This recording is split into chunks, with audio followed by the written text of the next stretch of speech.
কমলা নদীতে ফেরি পারাপারের যে ঘাট রয়েছে সেখান থেকে এখন ফেরি সংযোগ না থাকায় আমরা নৌকা থেকে পার হচ্ছি। এখন পুরো জোয়ার চলতেছে। আমরা কিছুক্ষণ আগে এখান থেকে ব্যাক করছিলাম, তখন দেখছিলাম যে পুরা ভাটা ছিল, এখন খুব জোয়ার চলতেছে। এখান থেকে মূলত হচ্ছে মানুষ সুন্দরবনে যায়। দেখুন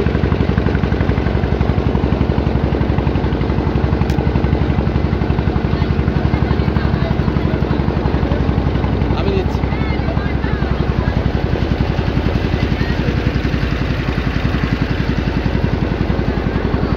কিভাবে পারাপার হচ্ছে দেখেন, লোকজন কিভাবে পার হচ্ছে নৌকা নিয়ে, খুব দ্রুত চলতেছে।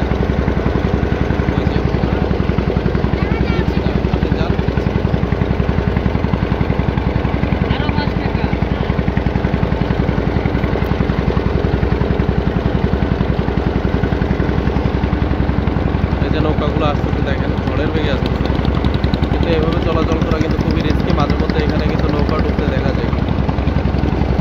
এই যে দেখা যাচ্ছে এদিকে মূলত হচ্ছে যে গরম জল, হাড়িয়া ভাঙ্গা, যে সুন্দরবনের যে ডিপ জোনটা সেটা মূলত হচ্ছে।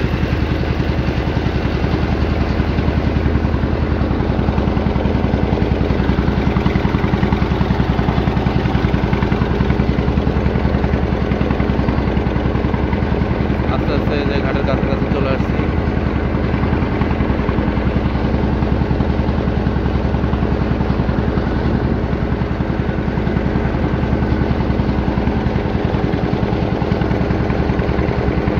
এখানকার মানুষের জনজীবন খুবই কষ্টের।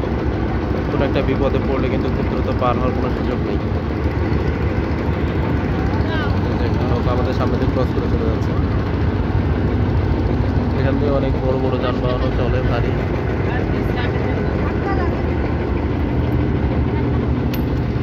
মামা নৌকা ভাড়া আদায় করতেছে, তিনি আমাদের যে পাশ থেকে ছাড়তেছে। আমরা ঘাটে চলে আসছি। যে এখানে ওরকম একটা ঘাট রয়েছে, বাইক নিয়ে অবশ্য ঘাট পার হওয়া খুবই টাফ, রিস্কি।